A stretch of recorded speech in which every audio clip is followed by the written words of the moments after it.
Hi, it's Michael Kerr here, presenting Small Business Banter.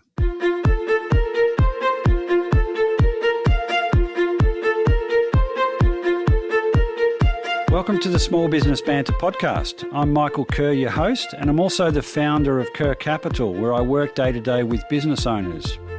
The Small Business Banter podcast is built just for business owners and will be especially relevant if you're an owner looking to sell, if you've been unexpectedly approached by a potential buyer, or if you're an aspiring owner about to buy a new business. There's a lot on the line personally and financially. It's stressful, it's emotional, and it's usually new territory. So to help, each episode of Small Business Banter is a discussion between me and another business owner or an experienced small business advisor. We talk about their experiences. So what you'll get is practical, real-life advice, different takes on everyday problems, and a renewed confidence to tackle your own business challenges.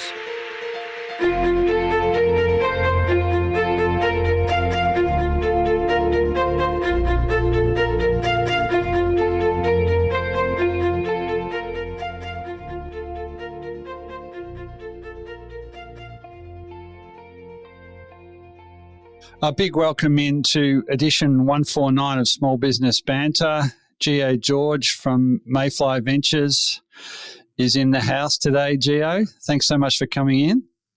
Thanks, Michael. Great to be here. All right, let's talk about what you do at Mayfly Ventures, what you've done personally.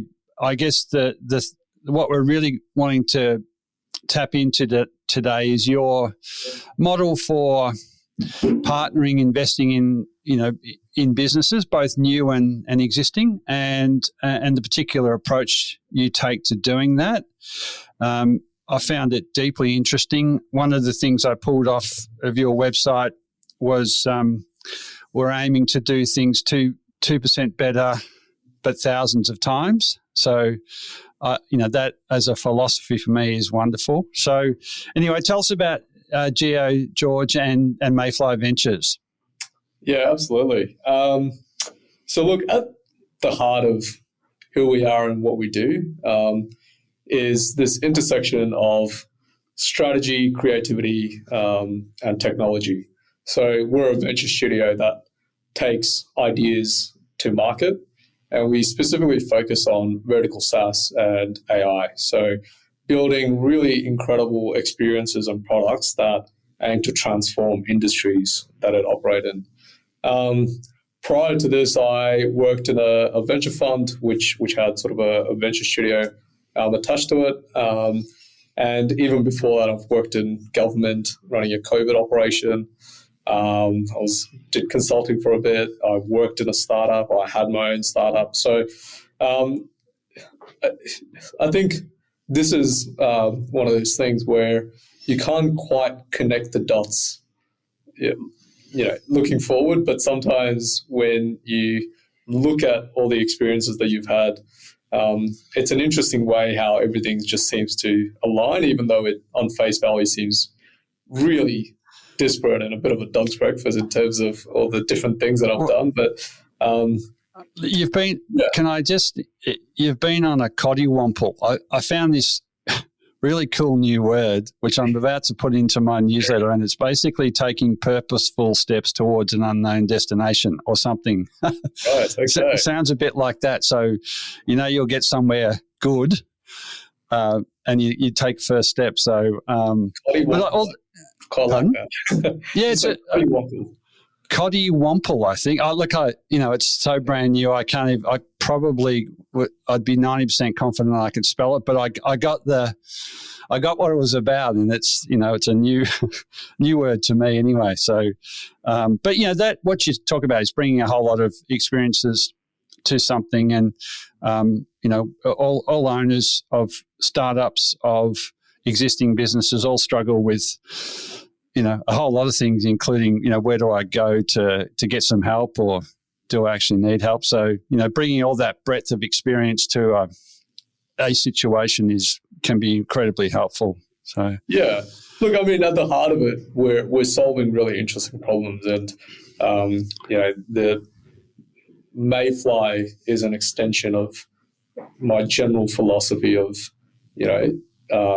there's many problems out there to be solved, and someone's got to do it, right? Like that's how you make progress forward. Yeah, and that's the 2% thing, and it's easy to put off something that looks like, if I don't get 100% of it done, I might as well not start. So come back to, hey, but just to put things into the frame a little bit, there's a couple of things. Correct me if I'm wrong.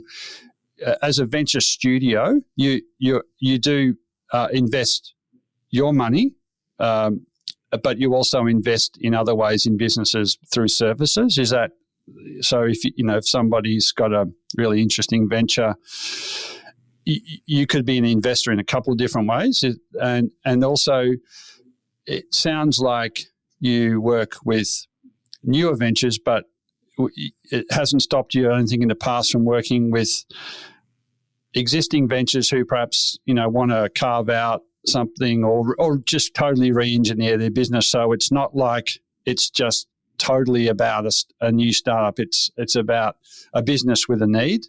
Correct. Yeah. So that you've actually kind of defined the two parts of our business pretty well. So the first part is working on those like greenfield new ventures, and for that, depending on the circumstances, we might invest in the venture ourselves. It might be a joint venture, or we might be building out a venture on contract, right? And what we're really bringing to the table is the experience of having launched multiple SaaS and AI products. So we can roll out the playbook in a fairly repeatable way of combining venture strategy with the design, the development, and the execution piece. So on average, ventures that start off with a venture studio have a 30% higher chance of success, right? As compared to compared to DIY, try and go it on their own. Yeah.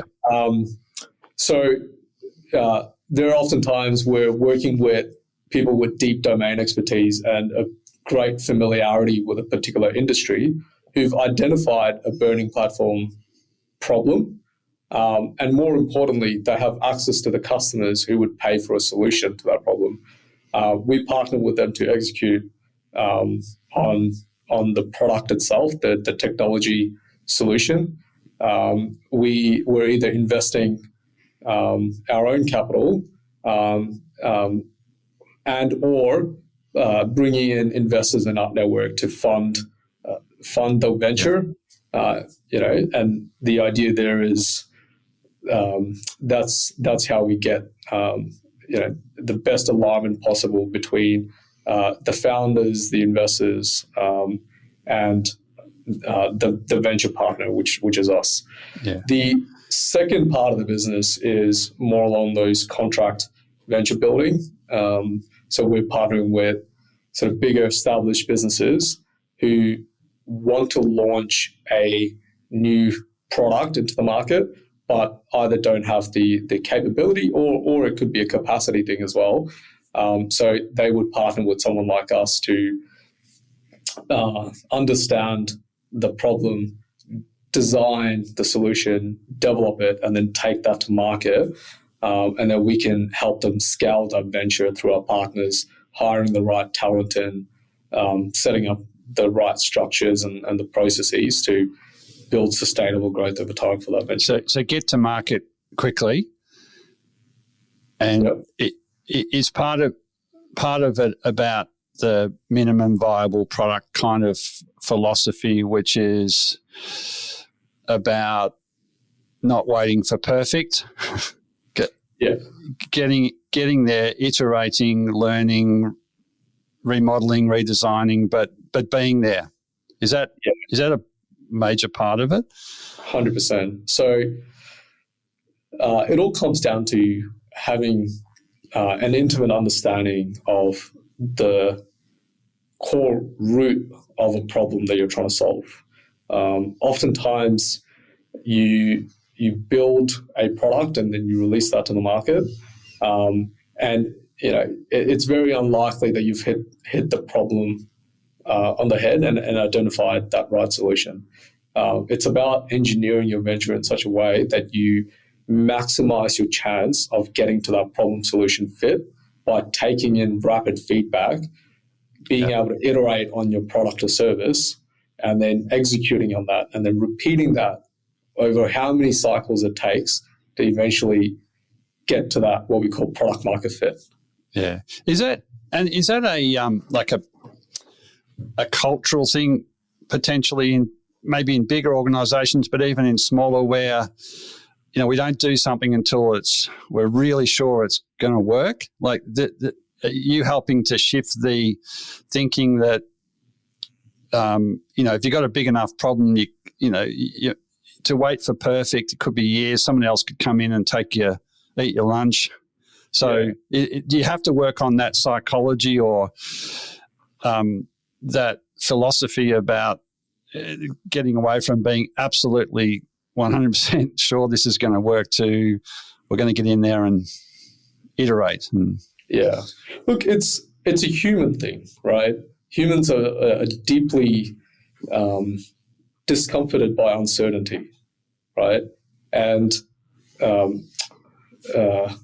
Reid Hoffman has a good saying around this, which is, if you're not embarrassed by the first version of your product, you've launched too late, right? And it goes to the heart of, you can never engineer out the uncertainty in launching a new venture, right? If you can, it's probably not an exciting enough problem, and it's probably not a problem worth solving. And ultimately, the startup mindset is that you have to be deeply familiar with uncertainty, and it's about navigating that uncertainty in real time, and make progress towards solving a real problem. And that doesn't happen in an abstract conceptual sense. It happens by getting direct feedback from the market, and put simply, like doing more of what works and less of what doesn't. Oftentimes, and we do work with sort of larger businesses, and there is a bit more of an education curve around this approach of making the risk profile work for you. So we can never completely eliminate the risk of a new venture, but we can certainly help manage that. And the reason why these businesses come to us is often the risk profile of established businesses is very different to how someone starting from scratch would view the opportunity. Yeah. I think it is part of what you're saying there. The bigger organisations need to keep. They got more to lose in some ways, so they need to keep trying new ways to tap into their customers more deeply, or to So is that a part of it? They're almost like a bit of a portfolio investor. They got this nice core business, but if it's nice core business, someone's going to be looking at it going, I want a bit of that. So they can have various different new innovations to kind of rebirth the business, or renew it. I think it's interesting, right? Because we're in a really, really sort of meaningful state of transition, right? There's this concept that came out of RMIT recently called the state of super transitions. So it's this intersection of a number of different technology paradigm shifts that are happening, including AI, including blockchain,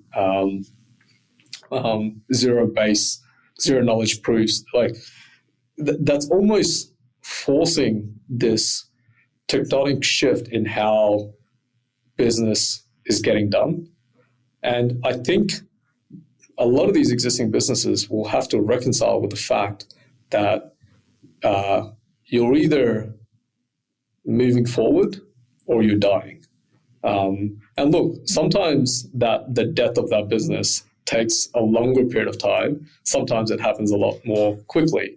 But I think the role of innovation in that sense, the role of taking risk is, so you're born again and again, right? Yeah. The existing parts of your businesses might die, but entirely new product lines and new ways of solving customer pain points arrive. And businesses who can recognize that, but still hold a common narrative across that innovation cycle, whether that's been a deep connection to a particular industry or a common customer base, whatever that might look like, I think those businesses will strive in this age of really fast software, AI, changing labor dynamics. Yeah. It's a really interesting time. Yeah, it's deeply fascinating. Do you want to talk about your take on? It seems AI hasn't been. It seems like it's come from nowhere. It's been in all sorts of different iterations itself for a fairly long time, but it's certainly in terms of the general business discussions now, you can't have one without having some reference to AI and what it can do for you. So what's your take on it? What possibilities is it creating, especially for smaller businesses who are tapped out with all the things they need to do day to day? How can it help them as well? Yeah, I do think a lot of people are looking at AI in a bit of a strange way. Like, they're looking at it as a threat. They're looking at it in terms of how could I extract more value? How do we stay ahead of the curve? Like that kind of themes. But the reality is that AI is this horizontal enablement layer, right? Where there's the heart of a business, the IP around it is the proprietary set of workflows, knowledge, and capabilities that gets deployed on a day-to-day basis, right? What AI has the ability to do, at least this wave of generative, almost agentic AI, is it enables improvements in how business is getting done currently, either by ways of efficiency or efficacy, right? So in that sense, it's not just enough to think about AI in very isolated sense. It's about how can we leverage this suite of new capabilities, right, across every aspect of the business and fundamentally re-engineer our processes so that you can, I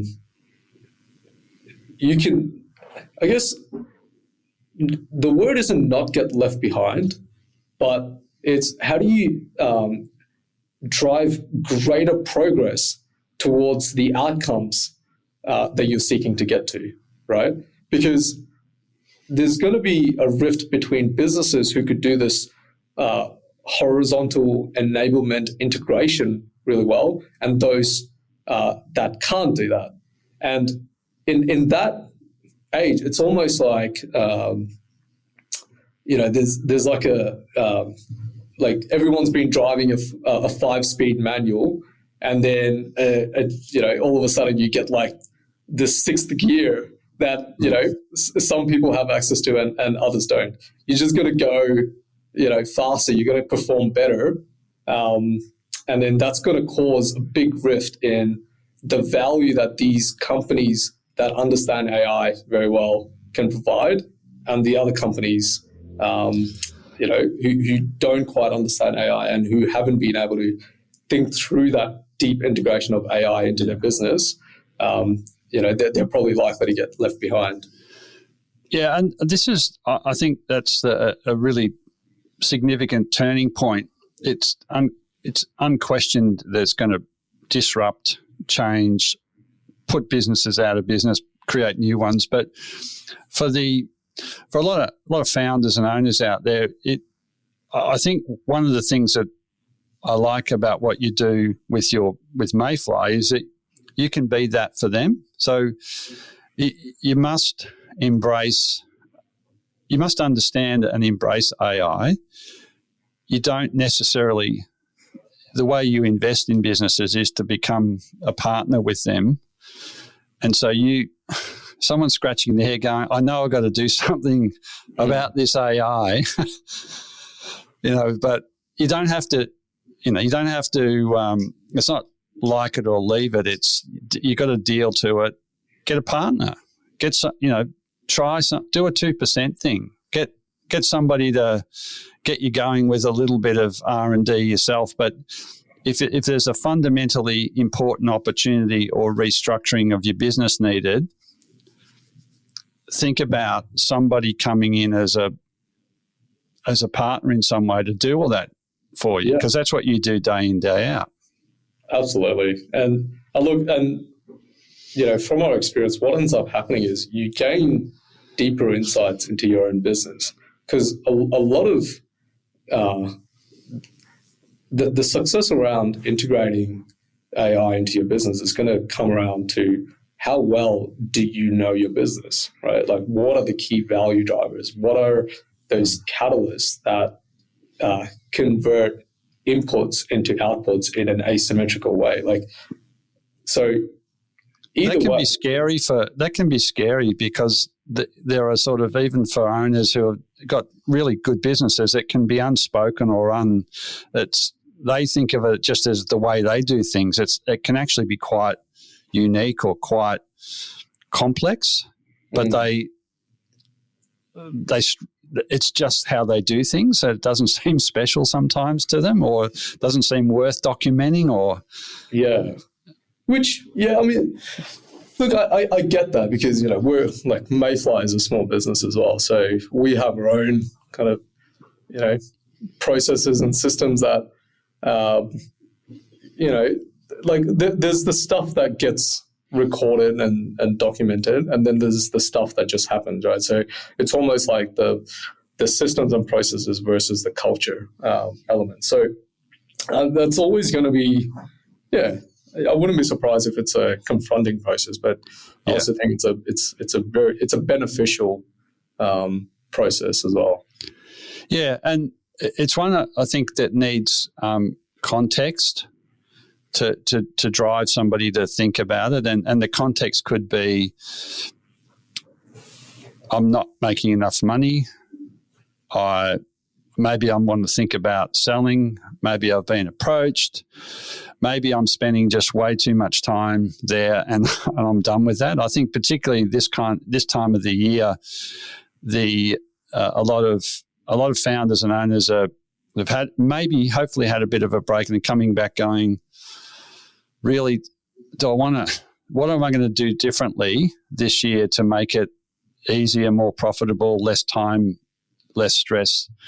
And so I think that's the context, and that is so vital to prompting somebody, and in fact motivating them to actually take a 2% step and say, all right, I'm going to do something new and different. I'm going to make a change.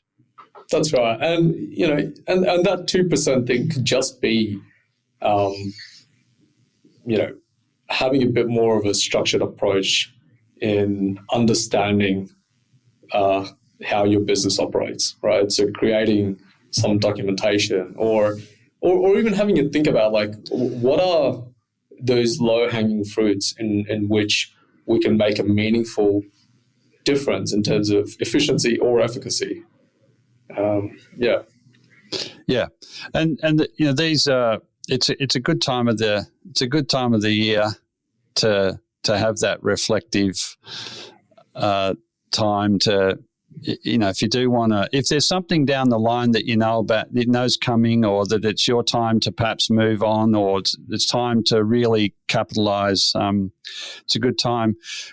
Just practically, what are I mean, we talked about the minimum viable product approach, which is a brilliant book. I can't remember. Is it Eric? Yeah, Eric, the Lean Startup. The Lean Startup. Yeah, I mean, it's a great book to read. It's really kind of encouraging you to be brave and just get it out there. But there's so many reasons not to do something. Yeah. But that is a brilliant, read and a brilliant approach. But practically, the sort of the AI tools or approaches or opportunities, the couple that you think might be really achievable or doable to get someone some momentum in their own business? Yeah. I think one area that a lot of businesses could utilize AI on is just like customer service or connecting with your customers, right? A large part of driving sustainable growth in your business is how well of an experience your customers have in engaging with your brand. And there's some really low-hanging fruits there. Yeah. Integrating useful generative AI tools in being able to respond to customer inquiries quickly, providing customers with self-service options in, if you're running an e-commerce business, changing your package delivery or your address, whatever those common customer pain points are, you could probably implement AI to alleviate quite a few of those, right? So I think that there's some really low-hanging fruits in how businesses connect with their customers. Yep. And another one is how businesses acquire customers. So using AI in the top of funnel stuff, whether it's across like digital marketing and like doing programmatic SEO,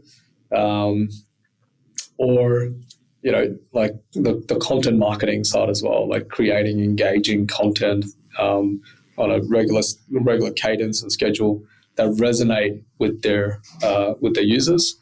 Like, there's some opportunities there as well that businesses can start actioning straight away. Yeah, is that programmatic SEO? Do you just want to explain that briefly? I was having a conversation yesterday, and the SEO agency that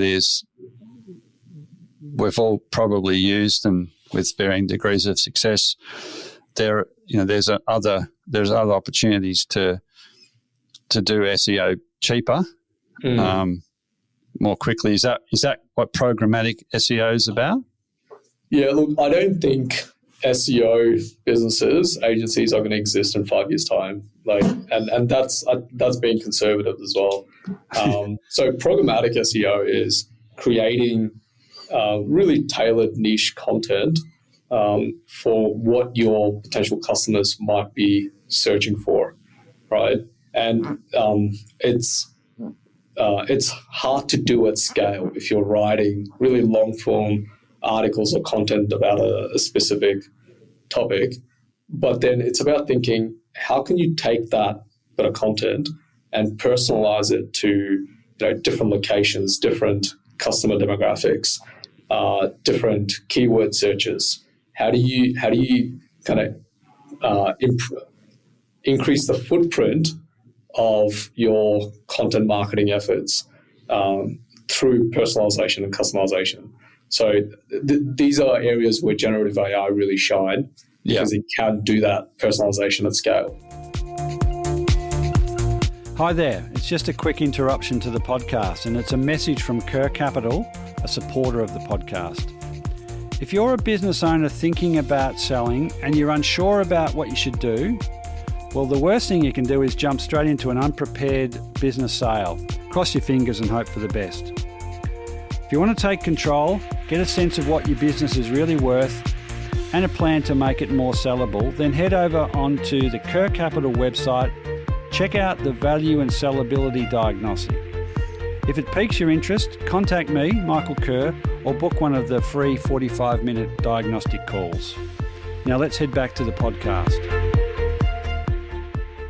There are a lot of small businesses that are good performers, and we can all go in there and we can all be constructive about what you might do differently and 10 different ways to grow the business. And some owners are at a stage where it's like, no, I just want out, and it's still a solid business, but I haven't seen any businesses that, from trades to services to manufacturing to wholesale distribution, that couldn't benefit from having a presence online, and now with generative AI and the sort of tools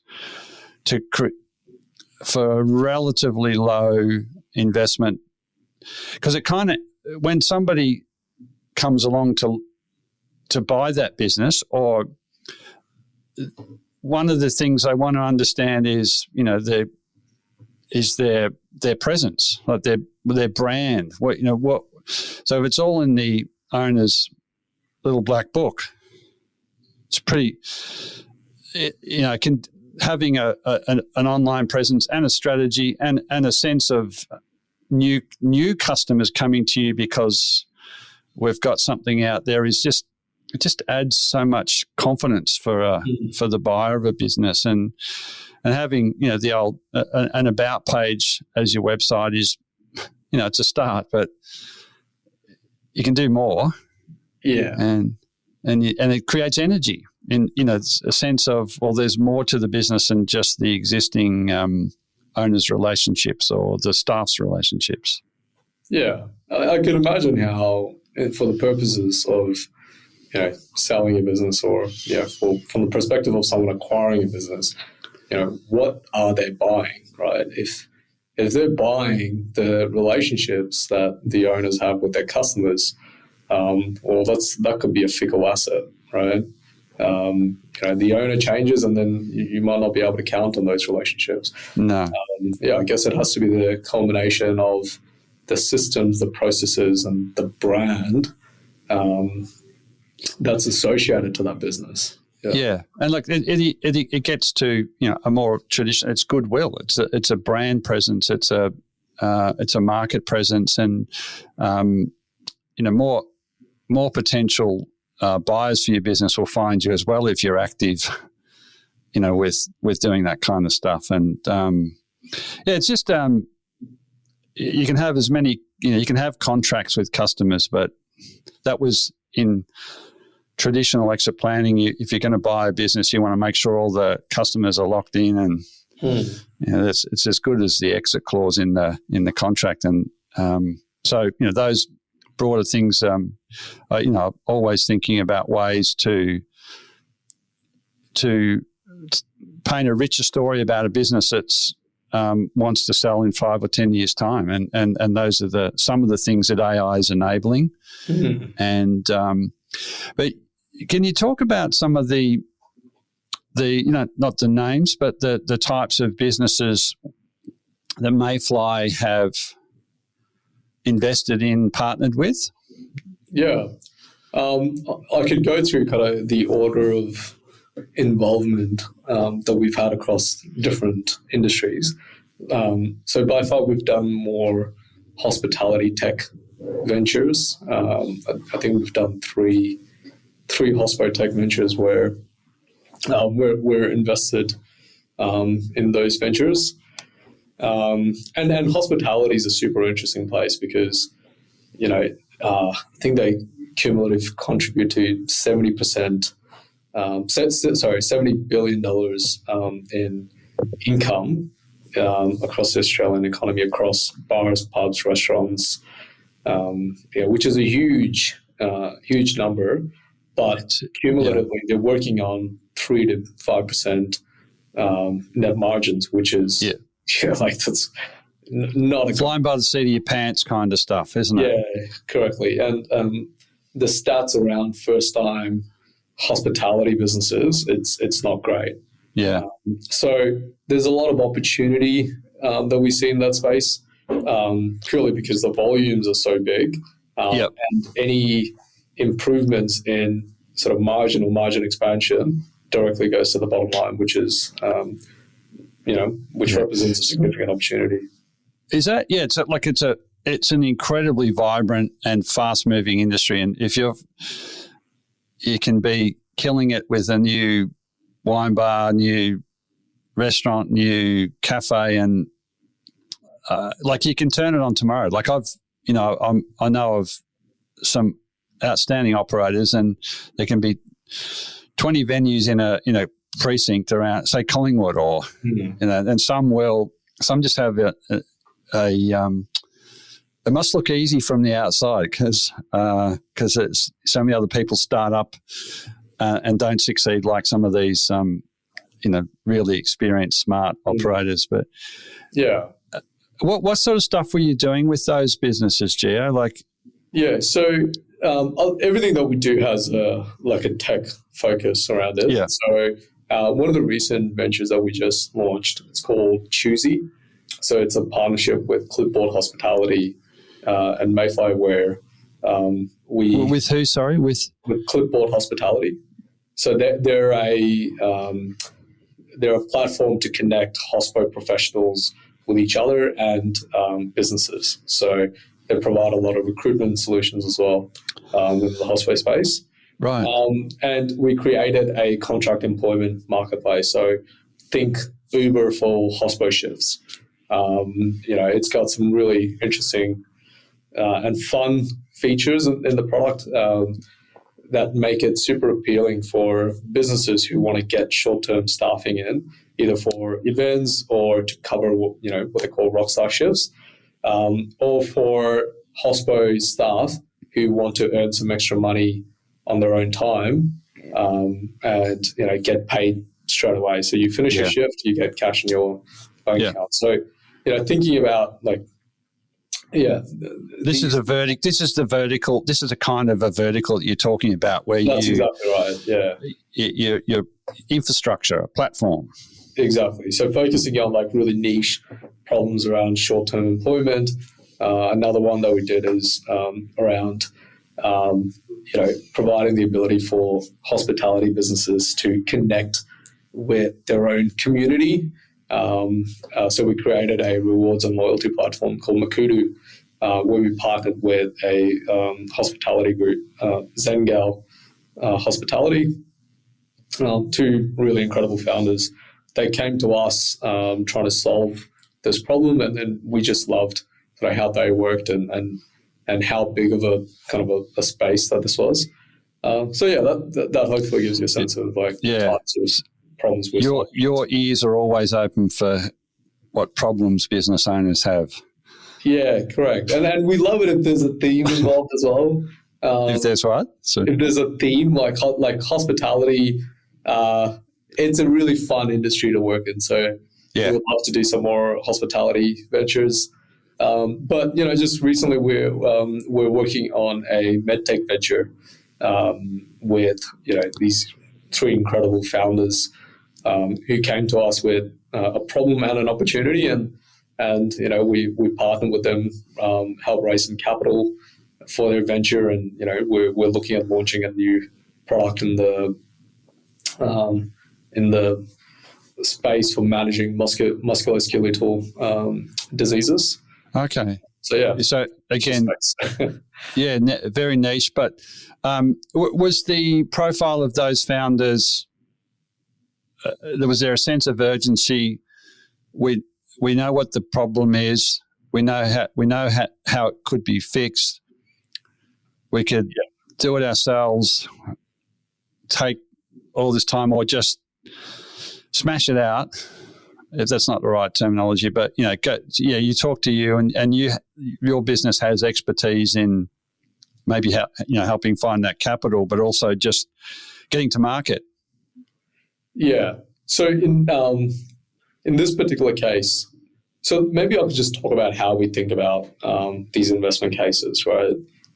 So our hypothesis is very much around finding boring businesses, right, that are solving for very niche problems in a sizable enough industry. And the criteria that we use is, do we have a partner that provides us with asymmetric insights into a particular industry? And the way that you do that is they have a deep familiarity with that industry, like they're domain experts. They know what the burning platform issue is intimately, right? Yeah. The second thing is, can they provide us with sort of the capability to distribute a solution, right? So having access to the customers who are willing to pay for that solution. So there's a bunch of tactics that we can kind of roll out here, and we have a whole validation framework that we applied on this particular venture around securing partnerships and letters of intent and these pre-sale contracts. The third element is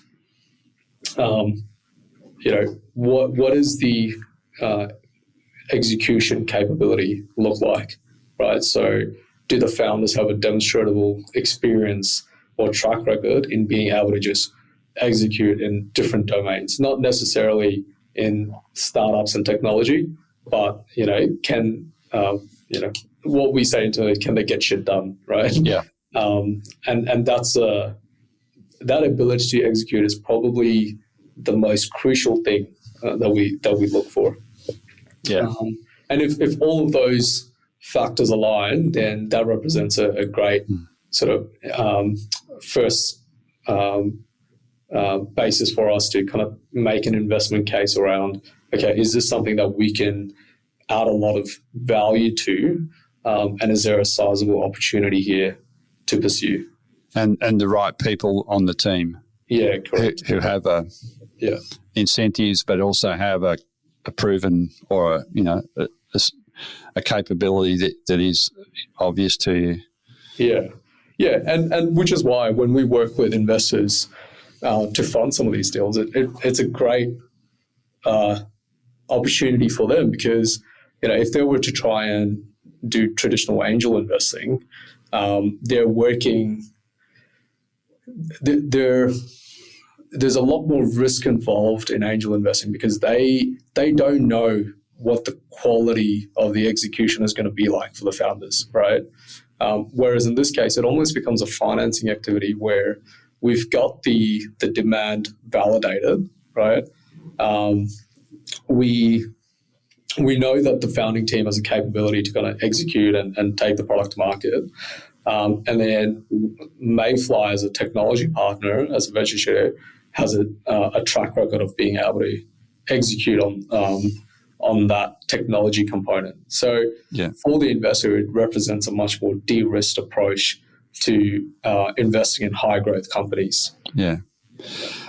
This concept, this pool of boring businesses, it's fascinating because there are a lot of businesses out there that are the owner and the business kind of fly under the radar.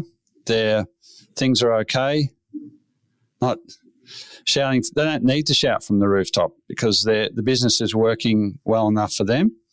And it's there's an American.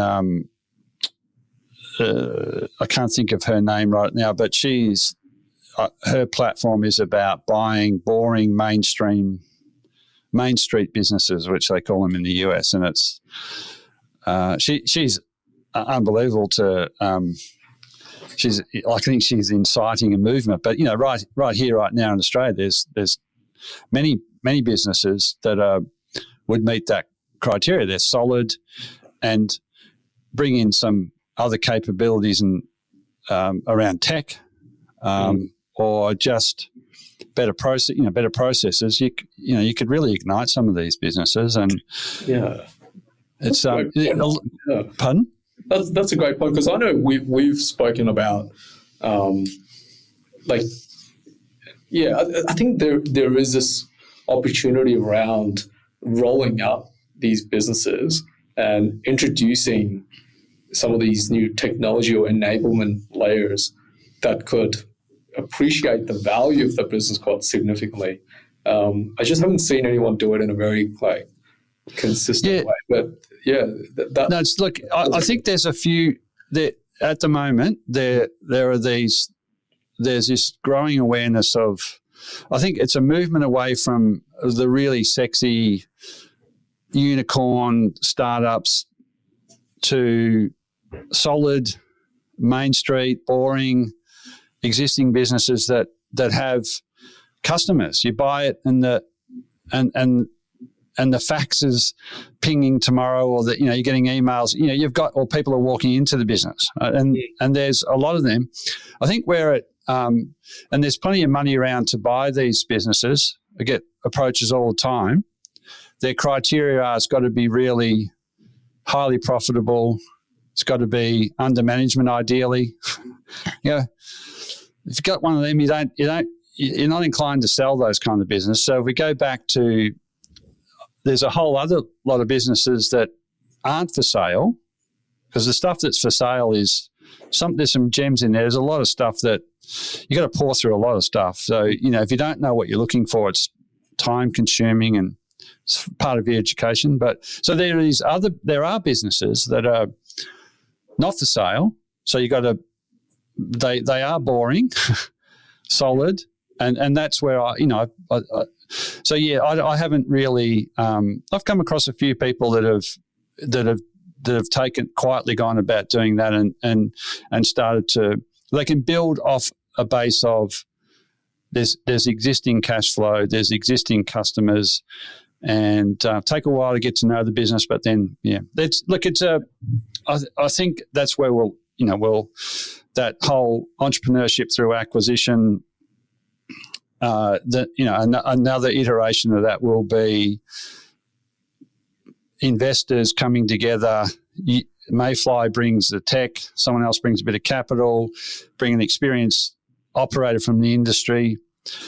Let's buy one, and then let's buy another and another, and we'll platform it all. Hey, maybe there's a start of something right here. Get a couple more people on board. Yeah. There are hundreds of thousands of small businesses out there, and there's a large number for sale, but there's a lot more that aren't for sale. But you knock on their door or ring them, and a lot of them will be interested to have a chat. But that's another story. I bet, yeah. Geo, look, I think that's probably a good note to wind up on. I'm conscious of your time, and you got plenty going on down there in Collingwood, and really thank you. I love what you're enabling owners and of new businesses, of existing businesses to consider at least, and you're kind of on top of what's a few of the things that intersect around taking an idea or an existing business to something bigger and better and more sustainable. So if someone wants to have a chat with you and tell you all about their problems that you can turn into a solution, what's the best way to get a hold of you? Absolutely. So feel free to check out our website, mayflyventures.com, or just Google Mayfly Ventures. Feel free to add me on LinkedIn, Geo George, or shoot me an email, geo@mayflyventures.com. Cool. All right. Any parting pearls that you want to share with us? Yeah, I think just to emphasize what you were saying before about boring businesses, one of the things that we say at Mayfly is boring businesses are great businesses, right? Everyone tends to focus on the sexy, bleeding edge stuff, but there's a great deal of value being created from these businesses that very much fly under the radar. So shout out to boring businesses. We're in unanimous agreement on that, Geo. Great. Well, I look forward to hearing more about Mayfly and to catching up when it works. So really appreciate your time today, Geo. Great. Thanks, Michael. Well, Well, I hope you enjoyed that episode of Small Business Banter, and I hope it was helpful in you getting the most out of your small business ownership. To subscribe or listen back, or to check out any of the resources or information we talked about today, head over to the website smallbusinessbanter.com.au, or if you want, search up Small Business Banter on your favourite podcast player. Don't forget to subscribe, and if it was really helpful, I'd love it if you told another business owner about the podcast. If you thought it was exceptionally helpful, then how about you leave me a 5-star rating? If you think I can help personally, please reach out to me, Michael Kerr, via the website. There's a new episode out every couple of weeks. We'll catch up then.